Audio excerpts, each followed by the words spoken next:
Here is the exact process I use to service any one of the PCs that my customers bring into me. To begin with, I start by removing every single component, including the graphics card, the RAM, the CPU cooler.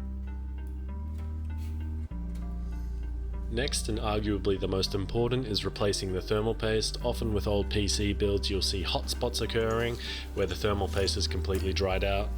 Now, another big step is to get rid of all the dust. One of the things that I like to do is get behind each and every one of the fan blades. In this build I actually added an extra intake fan just because it was lacking intake. You can see here I also added an additional exhaust, as well as replaced the stock cooler for an aftermarket deep cool CPU cooler.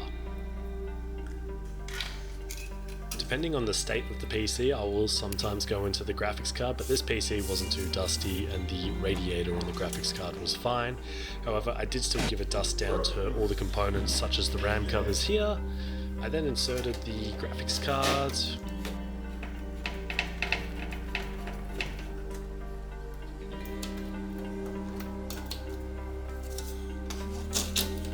The customer was actually complaining about some very hot temperatures when running the build playing games, so I decided to chuck in some extra fans for them.